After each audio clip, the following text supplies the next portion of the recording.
Welcome to your health education. HR department में Excel का बहुत ज़्यादा इस्तेमाल होता है और एचआरडी में recruitment, attendance, payroll, employ records, training, performance, evolution आदि को एक्सेल शीट्स में मैनेज करती हैं। इस वीडियो में मैं आपको कुछ जरूरी एचआर एक्सेल शीट्स के साथ में एक्सेल के बेसिक टैब्स जैसे होम टैब, इंसर्ट टैब आदि के बारे में बताने वाला हूं। और इस बिगिनर्स के लिए इस वीडियो में हम लाइव लेकर आए हैं एक्सेल शीट के उदाहरण के साथ में, जिनमें एक्सेल में कार्य करना आसान होता है। आशा है ये वीडियो आपको पसंद आएगा और साथ ही इस एक्सेल में कार्य करना बता पा रहा हूँ। एम्प्लॉय मास्टर डेटा से attendance sheet, leave management sheet, payroll sheet, recruitment tracker sheet and employ performance sheet, exit full final settlement sheet and dashboard से रिलेटेड पूरे ही शीट्स को यहाँ पे तैयार करने वाले हैं। तो इसमें क्या डेटा कैसे फिल करते हैं इस बेसिक वीडियो में जानने वाले हैं। तो आज के इस वीडियो में सबसे पहले हम आ जाते हैं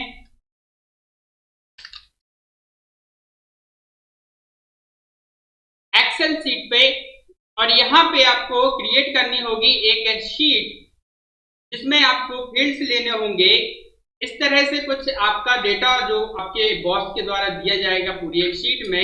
employ ID, employ name, gender, date of birth, date of joining, department, designation उसका दिया होगा, contact number, email, attendance, PAN, Aadhaar, bank account या बैंक नंबर वगैरह डिटेल्स पूरी आपको बना करके दी जाती है। या जो भी आपके एम्प्लॉयज आए हैं आपको उनकी पूरी एंट्री करनी होती है और उसे एक्सेल शीट पे एंटर करना होता है। तो कैसे करते हैं चलिए समझते हैं। तो सबसे पहले आपको क्या करना है कि एमएस एक्सेल को ओपन कर लेना है, जो कि यहाँ पे कर चुके हैं। ओपन करने के बाद में आपको एक नई फाइल क्रिएट कर लेनी है, यानी नई वर्कबुक क्रिएट कर लेनी है। और इसमें बाय डिफॉल्ट 3 शीट प्रदर्शित होती हैं, जैसे कि आप यहाँ पे देख पा रहे हैं। 3 बाय डिफॉल्ट शीट प्रदर्शित होंगी, शीट 1, शीट 2, शीट 3 जो नीचे की तरफ होती है। जिन पे स्विच करने के लिए आपको शीट 1 से शीट 2 पे जाना है तो शीट 2 पे क्लिक कर देना, शीट 3 पे पहुंचना है तो शीट 3 पे क्लिक कर देना है। या फिर आप एक नई शीट इंसर्ट करना चाहते हैं तो आपको इस प्लस वाले सिंबल पे क्लिक करना होगा। तो प्लस वाले सिंबल पे जैसे ही क्लिक करेंगे एक नई शीट इंसर्ट हो जाएगी। अब अगर आप इन शीट के नाम को बदलना चाहते हैं तो आपको शीट 1 पे आ जाना है और इसके बाद F2 की प्रेस कर देना, या F2 की प्रेस करने पे नहीं होता है तो राइट क्लिक करेंगे एंड रीनेम कर देंगे। रीनेम पे क्लिक करने के बाद आपको इस शीट का नाम दे देना है। तो मैंने यहाँ पे दे दिया है employ basic details, employ basic details. So यहाँ पे एम्प्लॉय बेसिक डिटेल्स शीट का नाम दे दिया है। आप ऊपर देख रहे होंगे ABCD, इस तरह से ए से लेकर के काफी सारी सेल्स, काफी सारी ABCD से लेकर के यानी ए से लेकर के Z तक के लेटर्स का उपयोग करके कॉलम हेडिंग तैयार किए गए हैं। तो इन्हें कहते हैं कॉलम हेडिंग, ABCDEFG। और रो नंबर्स नीचे की तरफ दिए हुए हैं 1 2 3 4 5 के रूप में।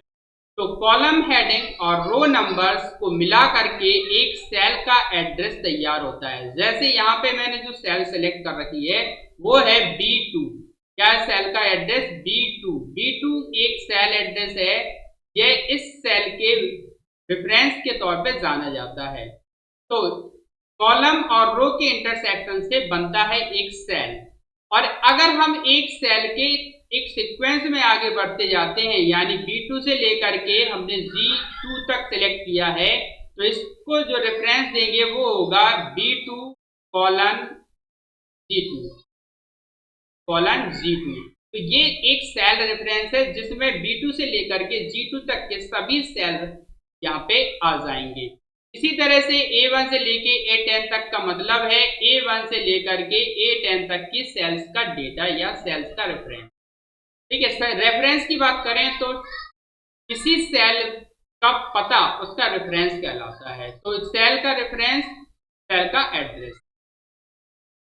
अब हम बात करें एप्लीकेशन की, तो सबसे ऊपर आपको मिलेगा टाइटल बार, जिसपे एप्लीकेशन का नाम, वर्कबुक का नाम और कुछ क्विक एक्सेस टूलबार्स दिए होंगे। तो क्विक एक्सेस टूल्स दिए होंगे, इसको क्विक एक्सेस टूलबार कहते हैं। एक सर्च बॉक्स दिया होगा, एक सर्च बॉक्स यहाँ पे रहेगा जिस पर क्लिक करके आप डेटा को सर्च कर सकते हैं। दूसरी तरफ दाईं ओर आपको मिलेंगे साइन इन, मिनिमाइज, मैक्सिमाइज और क्लोज बटन, जिन पर क्लिक करके आप वर्कबुक को स्मॉल यानी कि थंबनेल के रूप में टास्क बार पे ला सकते हैं और इसको रेज स्टोर या मैक्सिमाइज पे क्लिक करके आप छोटा या इसको पूरे स्क्रीन पे ला सकते हैं। क्लोज बटन पे क्लिक करके फाइल या वर्कबुक का क्लोज कर सकते हैं। आपको नीचे की तरफ देखेंगे इसमें ऑप्शन दिया हुआ है home, insert ribbon, draw ribbon, page layout, formulas, data, review, view, developer, help, Acrobat, power pivot.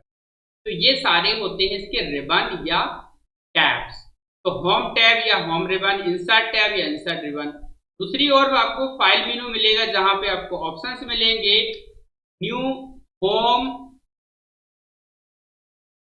आपको ये सभी ऑप्शंस मिलेंगे home, new, open, info, save, save as, save Adobe PDF, print, share, share as Adobe PDF, link, export and close.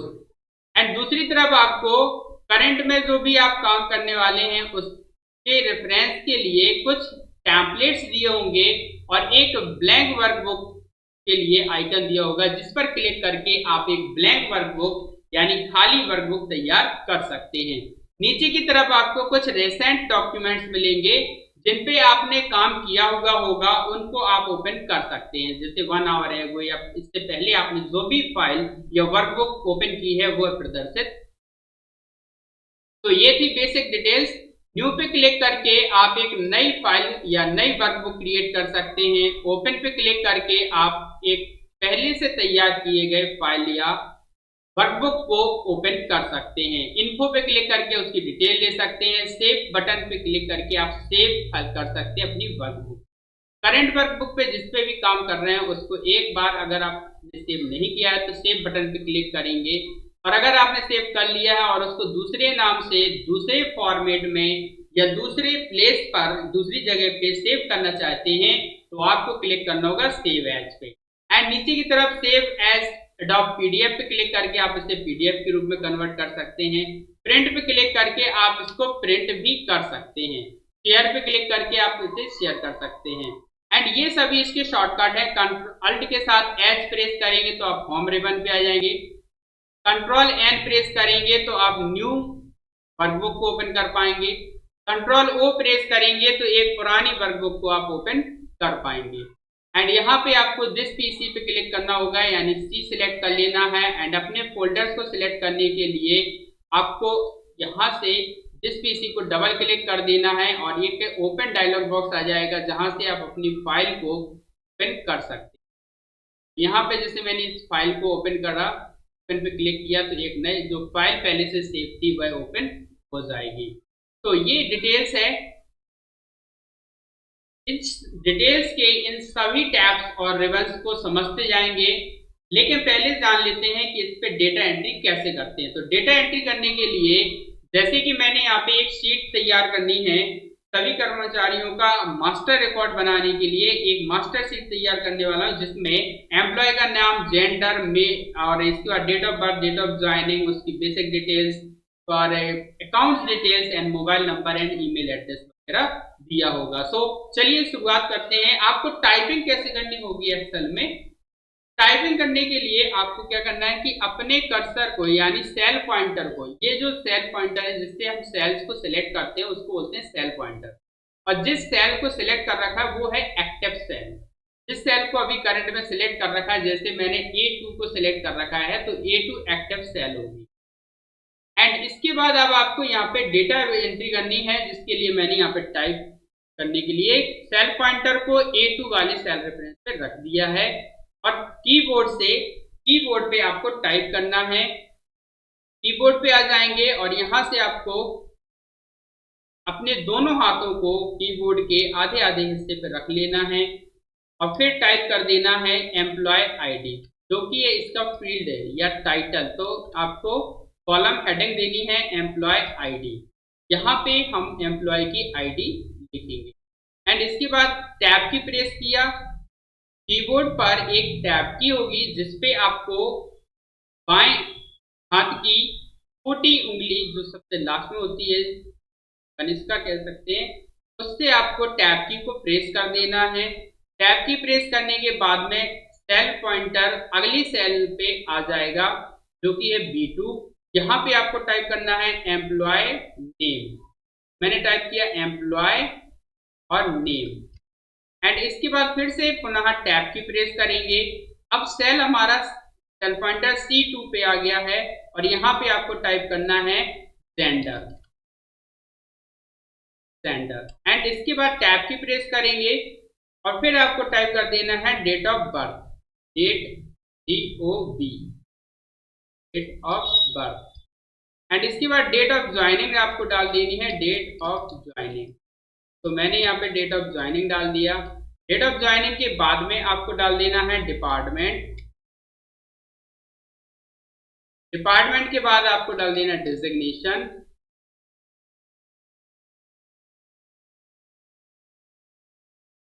And designation के बाद आपको डाल देना contact number, contact number के बाद आप डाल सकते हैं ईमेल एंड ईमेल के बाद आधार, एड्रेस, टैब की प्रेस करते जाना है। टैब की प्रेस करने के बाद में पेन, फिर से टैब की प्रेस करेंगे और टाइप करेंगे आधार, टैब की प्रेस करेंगे एंड इसके बाद टाइप कर देंगे बैंक अकाउंट, नंबर, फिर से टैब की प्रेस किया एंड बैंक नेम। अब जब आपका एक रो का डेटा पूरा फिल हो जाएगा तो आपको कीबोर्ड पर ही दाएं हाथ की कनिष्का उंगली से एंटर की को हिट कर देना है। एंटर की हिट करते ही आपका सेल पॉइंटर नीचे की रो में आ जाएगा। यहाँ पे आपको अब डेटा की एंट्री करनी है। अभी आपने जो बनाई है वो है फील्ड्स को बनाने के बाद में इस पे आपको इसको सजाने का काम करना है। तो सजाने के लिए आपको मैंने इसे सिलेक्ट किया। सिलेक्ट कर लेने के बाद इसका फॉन्ट साइज इंक्रीज करेंगे। टाइटल तौर पे आपको 16 या 14 साइज दे देना है, बोल्ड कर देना है, फॉन्ट साइज सिलेक्ट कर लेना है। जिस तरह का फॉन्ट आप चाहते हैं उस फॉन्ट को आप सिलेक्ट कर लेंगे। जनरली ऑफिस वर्क के लिए एरियल फॉन्ट का उपयोग किया जाता है, तो इसको मैंने सिलेक्ट किया एंड इसके बाद फिल कलर पे आकर के आपको होम रिबन के अंतर्गत आ जाना है और होम रिबन के अंतर्गत आपको ये सभी बेसिक ऑप्शंस दिए होंगे, क्लिपबोर्ड, फॉन्ट ग्रुप, अलाइनमेंट, जिनका उपयोग आज के इस वीडियो में करने वाले हैं। तो अलाइनमेंट पे पहले फॉन्ट पे क्लिक करके आप फॉन्ट चेंज कर लेंगे। तो फॉन्ट चेंज कर लेने के बाद में आपको फॉन्ट साइज सिलेक्ट करना है। फॉन्ट इंक्रीज करना है तो आप इंक्रीज कर सकते हैं, डिक्रीज करना है तो आपको डिक्रीज फॉन्ट पे क्लिक करना। 14 साइज रखा। अब इन सबकी साइज को अपने आप ही फिट करने के लिए आपको आ जाना है होम रिबन के अंतर्गत सेल्स ग्रुप में, जहां पे आपको फॉर्मेट पे क्लिक करना होगा और फॉर्मेट पे क्लिक करके ऑटो फिट कॉलम विड्थ पे क्लिक कर देंगे। कॉलम विड्थ ऑटो फिट हो जाएगी। तो यहाँ पे इतना करने के बाद में इसके बैकग्राउंड कलर को फिल करने के लिए आपको आ जाना है होम रिबन के अंतर्गत फॉन्ट ग्रुप में और यहाँ पे आपको फिल कलर सिलेक्ट कर लेना है एंड फॉन्ट कलर। मैंने फिल कलर पे सिलेक्ट किया और यहाँ हल्का लाइट ग्रीन कलर दे दिया है। फॉन्ट कलर पे आकर के इसको रेड या येलो या ब्लैक आप कलर दे सकते हैं, तो मैंने इसको डार्क ब्लू कलर दिया एंड इसके बाद इस पे बॉर्डर देने के लिए बॉर्डर्स पे आएंगे और इसमें फॉन्ट ग्रुप के अंतर्गत ही बॉर्डर पे क्लिक करके ऑल बॉर्डर्स कर। तो यहाँ पे ये पूरा सेट कर दिया है। एम्प्लॉय आईडी को आप एडजस्ट कर सकते हैं, एम्प्लॉय नेम को आप जरूरत के अकॉर्डिंग एडजस्ट कर सकते हैं एंड डेट ऑफ बर्थ या डेट ऑफ ज्वाइनिंग कॉलम को डिपार्टमेंट डिजिग्नेशन और ईमेल एड्रेस कॉलम को, एड्रेस के कॉलम को, पैन नंबर, आधार, इन सबको आपको एडजस्ट कर लेना है। एडजस्ट करने के लिए जस्ट आपको दोनों कॉलम हेडिंग के बीच में जो स्पेस है उस जगह पे सेल पॉइंटर को रखना है और जैसे ही इसका सिंबल बदल करके कुछ इस तरह से एरो के रूप में हो जाएगा, उसको होल्ड करके रखना है और इसको ड्रैग कर देना। मैंने यहाँ पे ड्रैग किया तो ये, तो इतना करने के बाद में अब आपको डेटा की एंट्री करनी है। एम्प्लॉय आईडी टाइप करेंगे, जैसे कि मैंने यहाँ पे एम्प्लॉय आईडी टाइप किया 1001। एम्प्लॉय नेम टाइप किया, यहाँ पे मैंने डेटा रेफरेंस ले लिया है और वहां से मैं टाइप कर, तो यहाँ मैंने टाइप किया नेम सरिता मिश्रा। जेंडर सेलेक्ट कर लेना है फीमेल। अगर आप चाहें लिस्ट बनाना, जैसे मैंने यहाँ पे टाइप करता जा रहा हूं, अगर आप लिस्ट बनाना चाहते हैं तो सेल पॉइंटर को रखेंगे, डेटा टैब के अंतर्गत आएंगे और यहां से आपको डेटा वैलिडेशन को सिलेक्ट कर लेना एंड डेटा वैलिडेशन पे आकर के आपको एनी वैल्यू की जगह पे लिस्ट सिलेक्ट करना है और यहाँ सोर्स में आपको सिलेक्ट टाइप कर देना male comma female and okay पे क्लिक कर देना है या एंटर। अब आपकी लिस्ट क्रिएट हो चुकी है, अब आपको इसे सिलेक्ट बस।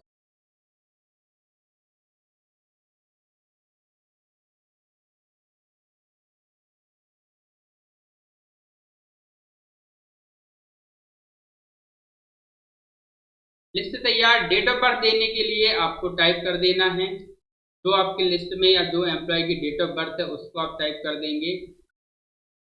जैसे मैंने यहाँ पे टाइप किया 29 जुलाई 2000। डेट ऑफ ज्वाइनिंग टाइप कर देना है,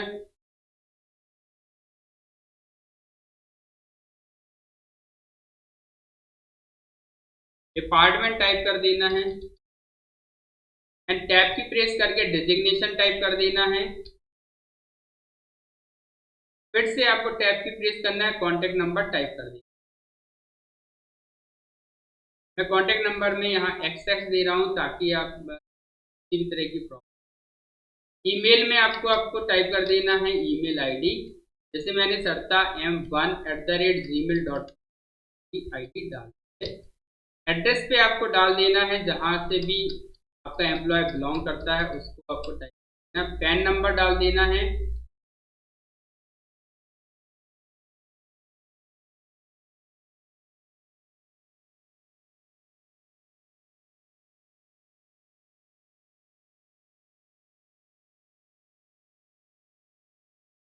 आधार 12 अंकों का आपको टाइप कर देना है।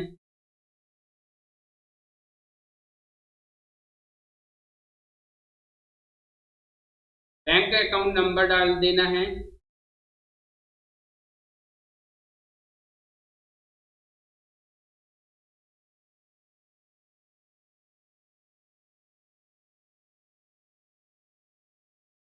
एंड बैंक नेम आपको डाल देना है।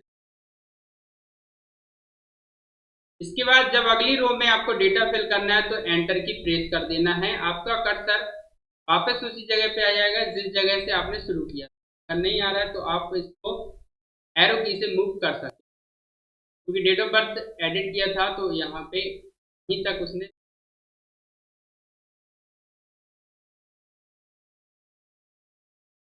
एम्प्लॉय आईडी आपको फिर से डाल देना है 12। अगले पर्सन का नाम डाल देंगे, टैब की प्रेस करेंगे, जेंडर सिलेक्ट करेंगे,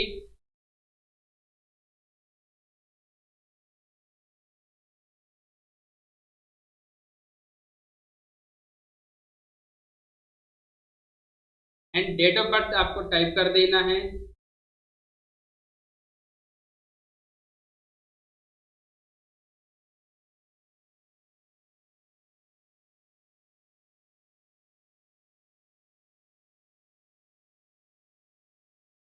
डेट ऑफ ज्वाइनिंग आपको टाइप कर देना है।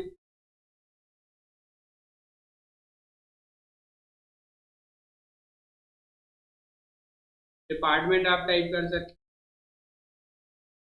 डेजिग्नेशन टाइप कर सकते,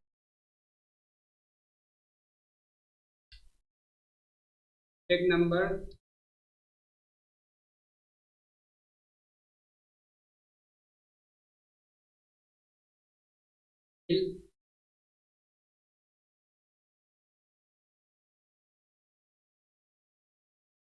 एड्रेस,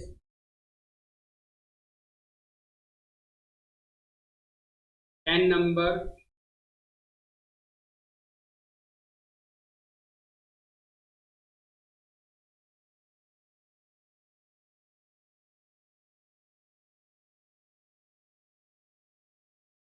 आधार नंबर,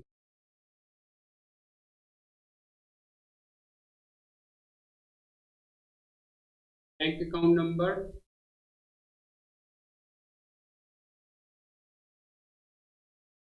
बैंक नेम। तो इस तरह से आप एंटर की करते जाएंगे और डेटा आप फिल करते चले जाएंगे। तो ये थी एक पूरा डिटेल्स।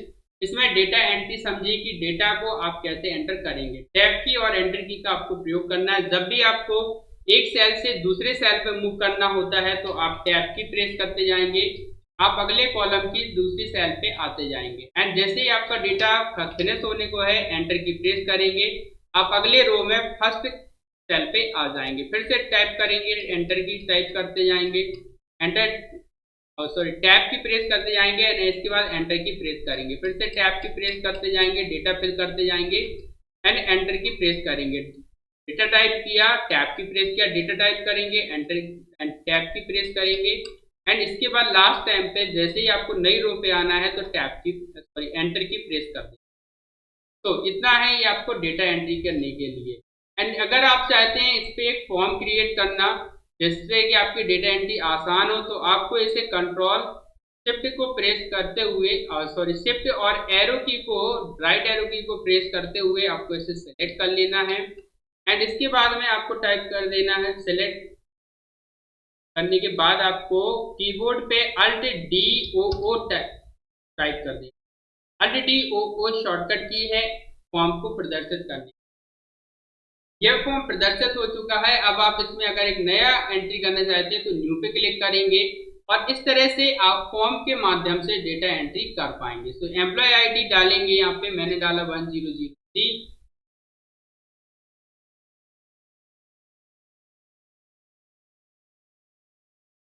यहाँ पे कैन नॉट एक्सटेंड टेबल और डेटाबेस आ रहा है जिसके लिए आपको इसको सिलेक्ट कर लेना है एंड जस्ट आपको कोई सा भी एक सेल सिलेक्ट कर लेना है नीचे की तरफ एंड इसके बाद आपको टाइप कर देना अल्ट डी ओ ओ, पुनः फार्म आ जाएगा एंड न्यू पे क्लिक करेंगे। अब आप यहाँ पे एंट्री कर सकते हैं। मैंने यहाँ पे टाइप किया 1003 एंड टाइप कर देने के बाद में आपको टैब की प्रेस करना है, एम्प्लॉय नेम डाल देना है तो मैंने यहाँ डाल दिया गगनप्रीत।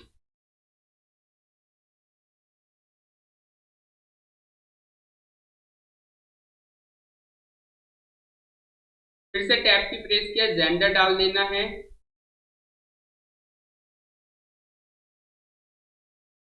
टैब की प्रेस किया, डेट ऑफ बर्थ डाल देना है,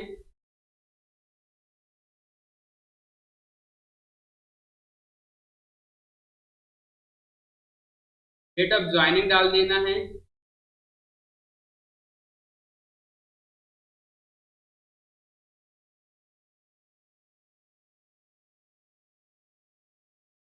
टैब की प्रेस करें, डिपार्टमेंट डाल देना है,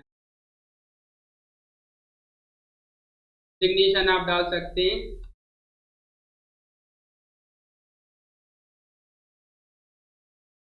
check number,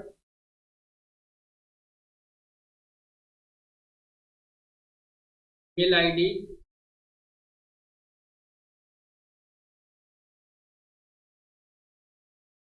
address, PAN number,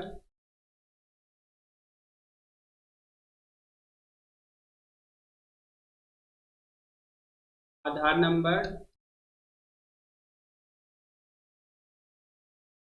bank account number, bank name and इसके बाद एंटर की प्रेस कर देंगे। एंटर की प्रेस करते ही ये पूरा डेटा आपका अगली रो पे आ जाएगा।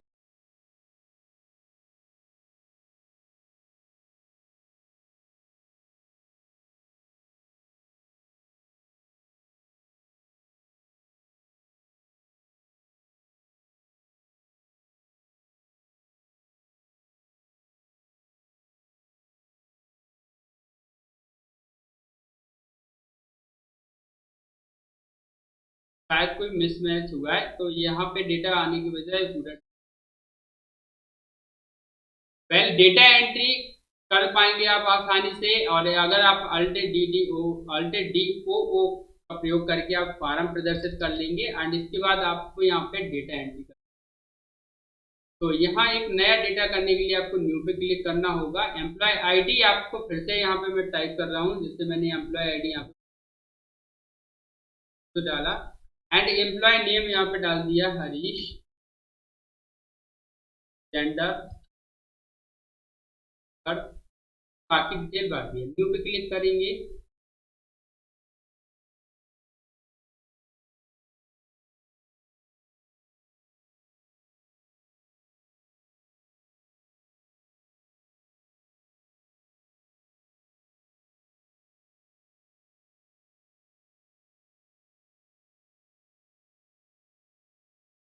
ये दोनों ही डेटा आपका 279 के नीचे जा रहा है। आप देख रहे हैं यहाँ पे डेटा आ रहा है।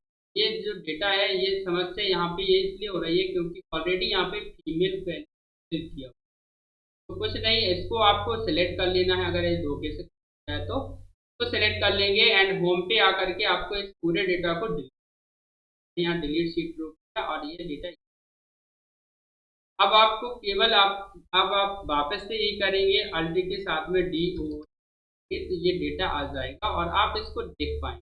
फाइंड नेक्स्ट करेंगे तो यहाँ पे डेटा आता जा रहा है और नया डेटा भरने के लिए आपको न्यू पे क्लिक कर देना है, जहाँ पे आप अपनी नई एंट्री आप कर पाएंगे। मैंने यहाँ पे टाइप किया है नेम एंड इसके बाद आपने डाल दिया है जेंडर, टाइप कर देना है, डेट ऑफ बर्थ डाल देना है, डेट ऑफ ज्वाइनिंग डाल देना है,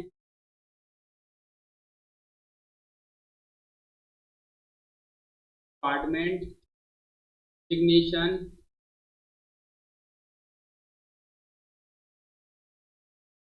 tag number, email ID,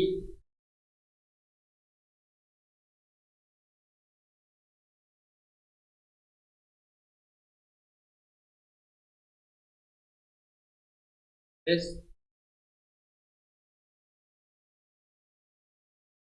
pan,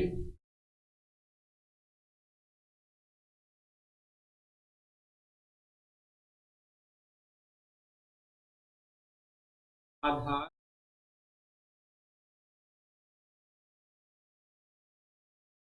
bank account number, bank name and इसके बाद आपको एंटर की प्रेस कर देना, पूरा रिकॉर्ड एंटर हो जाएगा। वो प्रॉब्लम केवल एक ही जगह कर रहा था कि यहाँ पे ऑलरेडी डेटा फिल था 270 तक, तो डेटा नीचे की तरफ आ जा रहा है। तो ये आपको कर लेना है एंड इसके बाद अब इस डेटा को आपको सेव करते जाना है कंट्रोल एस से, क्योंकि अगर आपके पास कोई बैकअप नहीं है या यूपीएस से कनेक्टेड नहीं है या फिर इन्वर्टर से कनेक्टेड नहीं है तो फिर आपका डेटा लॉस हो सकता है, तो आपको सेव कर देना।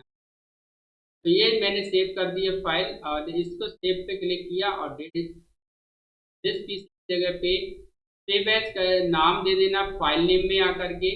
मैंने यहाँ पे फाइल नेम दे दिया employ details and save as type को सिलेक्ट कर लेना है एक्सेल वर्कबुक। अगर आपने मैक्रो का भी उपयोग कर रखा है तो आपको सिलेक्ट कर लेना है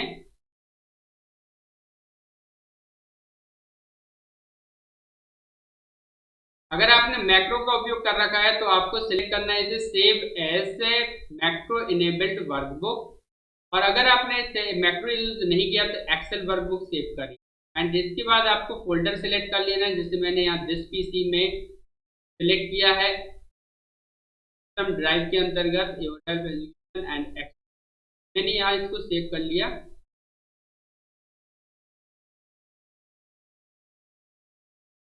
HR एक नया फोल्डर क्रिएट किया एंड सेव बटन पे क्लिक कर दिया, तो ये डेटा पूरा सेव हो चुका। अगर आपको इसे ओपन करना है कोई दूसरी फाइल को तो ओपन बटन पे क्लिक करना होगा, जिस पीसी पे आ जाना है या ड्राइव पे आ जाना है और यहाँ से आपको अपने फोल्डर को और फाइल को सिलेक्ट कर लिया। मैंने यहाँ पे सिलेक्ट किया फोल्डर ड्राइव, के बाद सिलेक्ट करेंगे फोल्डर के बाद सिलेक्ट करेंगे अपनी फाइल को एंड फाइल को सिलेक्ट कर लेने के बाद में आपको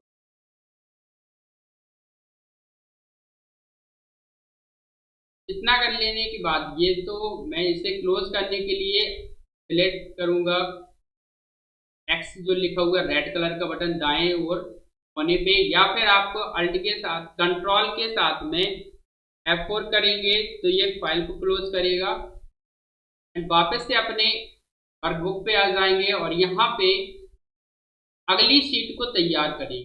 तो ये पहली शीट तैयार कर ली जिसमें employ ID, name, gender, date of birth, date of joining, department, designation, contact number, email address, PAN, Aadhaar, bank account और बैंक नेम, पूरी डिटेल्स दी हुई है। अब यहाँ पे दूसरी जो शीट बनानी है वो शीट बनानी है यहाँ इसके सैलरी डिटेल्स के लिए। तो पहले आप चाहें तो इसको कॉपी कर सकते हैं, जैसे employ ID and employ name, इन सबको मैंने सिलेक्ट किया, एम्प्लॉय आईडी एम्प्लॉय नेम को सिलेक्ट किया एंड इसको कंट्रोल सी से कॉपी कर शीट 2 पे गए और इसको दिस पेस्ट कर देने के बाद में इसको एडजस्ट भी आप कर सकते हैं। बाकी के फील्ड्स को भी आपको तैयार कर लें। तो दूसरे नंबर के जो टेबल हमें बनानी है, इस टेबल में हमको रखना है अटेंडेंस और इसके अलावा के सैलरी सीट या सैलरी डिटेल्स, पेरोल सीट। तो पहले अटेंडेंस सीट तैयार कर लेते हैं जिसमें employ ID, employ name and date देनी है 1 जनवरी 1 से लेकर के लास्ट मंथ की डेट तक। तो मैंने यहाँ पे टाइप किया 1 और यहाँ पे टाइप कर दिया है जनवरी एंड टाइप कर दिया इसी तरह से 2 जनवरी। इस तरह से इसने ऑटोमेटिक ले लिया है करेक्ट करके एंड इसको आपको ड्रैग कर देना है 31।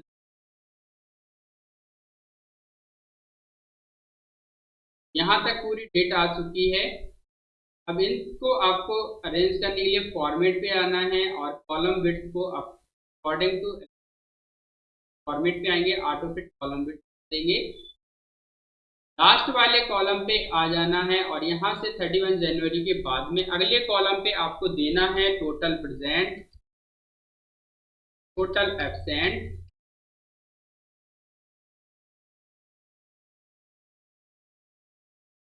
एंड इसके बाद टाइप कर देना है leave leave taken, leave taken taken. तो इतनी चीजें आपको भर देनी है और इसकी फॉर्मेटिंग आपको अगर आप चाहते हैं यही फॉर्मेटिंग अप्लाई करना तो आपको इसे सेलेक्ट कर लेना है एंड इसके बाद आपको आ जाना है। सेलेक्ट कर लेने के बाद में इस सेल को सिलेक्ट करेंगे जिसकी आप फॉर्मेटिंग को कॉपी करना चाहते हैं एंड इसके बाद आपको सिलेक्ट कर लेना है फॉर्मेट पेंटर और इसको अप्लाई कर देना। तो मैंने इसको सिलेक्ट कर लिया सेल को, फॉर्मेट पेंटर पे क्लिक किया और जिन सेल्स पे अप्लाई करना उन सेल्स को बाद में सिलेक्ट कर लिया। सिलेक्ट करते ही ये पूरा फॉर्मेटिंग उन पर अप्लाई हो जाए। यहाँ पे ऐसी समस्या अगर आती है तो आपको इनको एडजस्ट करना होता है। यहाँ पे एडजस्ट कर लेंगे, ये सेल की वैल्यू आ रही है तो इसको आपको सेलेक्ट कर लेना है फिर से और सिलेक्ट कर लेने के बाद में इसकी वैल्यूज की जगह पे आपको टाइप में सिलेक्ट कर लेना है जनरल, या जनरल की जगह पे आप डेट सिलेक्ट करेंगे 1 जनवरी 1 जनवरी 2 जनवरी, इस तरह से डिटेल्स आ रही है। जबकि इसको हमको चाहिए है DDMM बाई में, तो आपको आ जाना है मोड नंबर फॉर्मेट्स पे, कस्टम पे क्लिक कर देना है और टाइप पे आकर के आपको यहाँ से सेलेक्ट कर लेना है या टाइप कर देना है, आपको देना है DD एंड इसके बाद देना है मंथ MMN एंड ओके कर देना। कस्टम पे क्लिक करने के बाद ये आप सेटिंग अप्लाई कर देंगे। तो यहाँ पे इस तरह से आ गया। नाउ आपको यहाँ पे प्रेजेंट एब्सेंट लिखना होगा, आप टाइप करते जाएंगे प्रेजेंट एब्सेंट। यहाँ पे जैसे मैंने डाला प्रेजेंट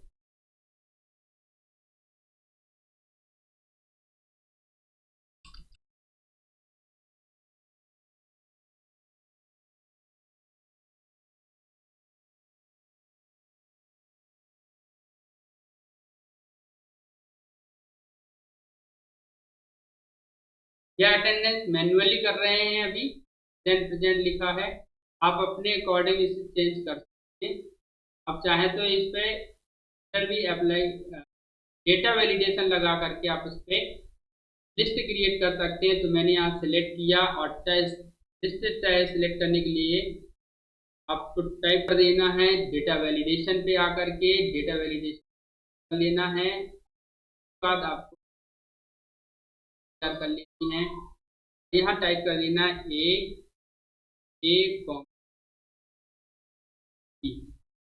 एंड और जब आपकी लिस्ट बन गई है तो आप यहाँ से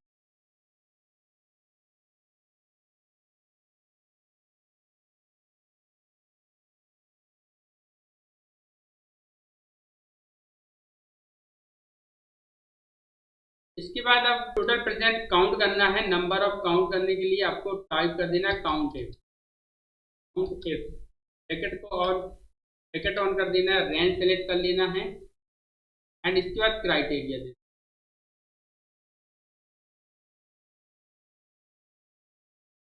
कॉमा लगा देंगे, क्राइटेरिया में पी लिख देंगे एंड इसके बाद ब्रैकेट को ऑफ करके एंटर की प्रेस कर देंगे। टोटल प्रेजेंट काउंट हो जैसे टोटल एब्सेंट निकालने के लिए आपको इस फंक्शन को कॉपी कर लेना है एंड टोटल एब्सेंट वाले सेल पे सेल पॉइंटर को रख करके इसको कर देना है एंड टी की जगह पे आपको ए लिख देना, एंटर की प्रेस कर देना, टोटल एब्सेंट काउंट हो जाएंगे। तो आप यहाँ पे पी की जगह पे एब्सेंट सेलेक्ट करेंगे तो ये टोटल काउंट है उसको जब मैंने ए किया तो यहाँ काउंटिंग इसकी बढ़ा दी है। जहाँ जहाँ भी एब्सेंट करते जा रहा हूँ तो वो काउंटिंग बढ़ती, तो इस तरह से आप इसमें निकाल सकते हैं। लीव टेकन के लिए आपको एक नई शीट क्रिएट करनी होगी जिसपे आप लीव की डिटेल देंगे। मैंने यहाँ पे इसका नाम बदल दिया और इसको कर दिया अटेंडेंस शीट।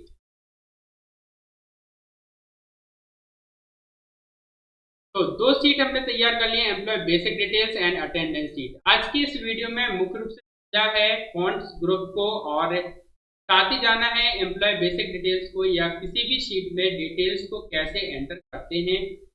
एक बेसिक फंक्शंस को जैसे कि यहाँ पे काउंटिंग फंक्शन का उपयोग सीखा। अगले वीडियो में यानी कल के दिन हम समझने वाले हैं इस पे कुछ जरूरी फंक्शंस और होम रिबन के अंतर्गत प्रयोग होने वाले अदर टूल्स और ऑप्शंस। आज और समझ लेते हैं इसके अलाइनमेंट को, जिसपे आपको आ जाना है वापस से बेसिक एम्प्लॉय डिटेल्स पे और इस सेल्स को मैंने थोड़ा सा बड़ा कर दिया और यहाँ पे भी इस पे 3 नंबर के सेल को साइज में बड़ा कर। अब यहाँ पे अलाइनमेंट समझेंगे। अगर हम सेल के इस टेक्स्ट को ऊपर की तरफ बाईं ओर लाना चाहते हैं तो आपको लेफ्ट अलाइन करना होगा, top left and top align. जैसे लेफ्ट अलाइन टॉप अलाइन दोनों सिलेक्टेड हैं। अगर लेफ्ट में ही सेंटर पे लाना है तो आपको सेंटर पे क्लिक करना है, मिडिल पे, और इसके बाद बॉटम लाने के लिए बॉटम पे क्लिक। अगर आप इसको बीच में लाना चाहते हैं तो सेंटर अलाइन करेंगे, टॉप के लिए टॉप पे, मिडिल एंड बॉटम।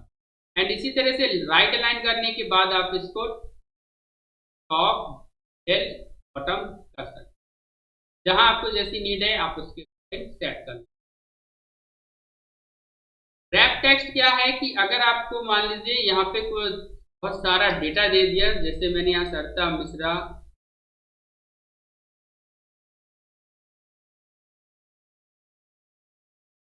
एक डिटेल दे दिया और ये सेल का डेटा जो है वो इधर नीचे आ नहीं पा रहा है, छिप रहा है। तो इस छिपते हुए डेटा को पूरी सेल पे लाने के लिए आपको रैप टेक्स्ट पे क्लिक कर देना है। तो जो डेटा आपका छिप रहा था वो नीचे की तरफ ऑरेंज हो जाएगा और डेटा पूरा दिखता है। रैप टेक्स्ट फीचर का यूज कर सकते हैं। इसके बाद अगला समझने वाले हैं मर्ज एंड सेंटर। जब भी आपको नीड हो दो या अधिक सेल्स को एक साथ मर्ज करने की, जैसे मैंने यहाँ पे डाला है कंपनी इनको,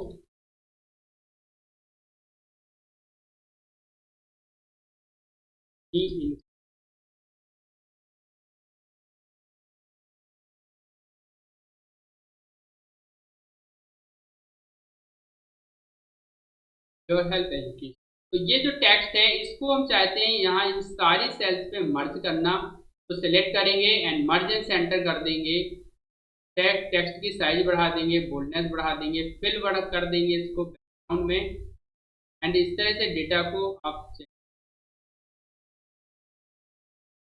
तो अगर आपको दो या अधिक सेल्स को एक साथ मिलाना है तो मर्ज इन सेंटर करेंगे, अगर इसको अक्रॉस करना है तो मर्ज अक्रॉस करेंगे, मर्ज सेल्स को अनमर्ज करना है तो अनमर्ज सेल पे क्लिक। ये बेसिक ऑप्शन थे। इसके बाद समझने वाले cut, copy, paste and format paint समझ ही लिया है। अगर हमें इस डेटा को कहीं और ले जाना है तो कट या कॉपी करेंगे, डेटा को यहाँ से हटाने के लिए कट करेंगे, दूसरी जगह आप इसे कंट्रोल V से या पेस्ट वाले फिल बटन पे क्लिक।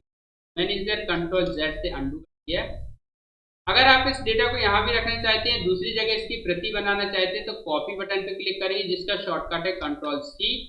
कंट्रोल C से कॉपी हो जाएगा एंड इसके बाद आपको जहां भी ले जाना वहां पे आप इसे पेस्ट कर, तो यहाँ पे मैंने पेस्ट कर दिया है, अंडू कर दिया है, जिससे कि ये वापस।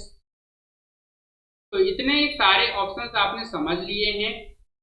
अगला जो ऑप्शन है नंबर फॉर्मेटिंग, जैसे कि हमें यहाँ पे कॉन्टैक्ट नंबर लिखा और वो एक नंबर है, अगर इस पे कैलकुलेशन करना चाहते हैं तो इसे नंबर में चेंज करने के लिए आपको डेटा टाइप नंबर सेलेक्ट कर लेना है। एंड अगर आप इसको करेंसी के रूप में देना चाहते हैं तो करेंसी सिंबल यूज सेलेक्ट करेंगे एंड सिंबल दे सकते हैं। यहाँ पे मैंने ऑलरेडी तो जनरल लेंथ कर रखा है, कुछ अलग से डेटा ले लेते हैं, जैसे यहाँ पे मैंने 12,500 और इस डेटा पे इस साइज को बढ़ा लेते हैं। अब आपको साफ दिखाई देगा। तो यहाँ जनरल पे क्लिक किया और यहाँ नंबर करेंसी पे क्लिक करेंगे तो सिंबल भी ऐड हो जाएगा। And short date, long date और शॉर्ट डेट के लिए यूज करते हैं। टाइम वाले कॉलम पे या सेल पे टाइम डेटा टाइप सिलेक्ट करेंगे। अगर परसेंटेज देना है तो फिर परसेंटेज वाले डेटा टाइप को सिलेक्ट करें। अब जैसे यहाँ पे मैंने डेटा सिलेक्ट किया परसेंटेज, अब जो भी डेटा लिखेंगे तो वो इसमें परसेंटेज को ऐड कर। इस सब डेटा को हटाने के लिए आपको एडिटिंग ग्रुप से क्लियर ऑल पे क्लिक कर देना है।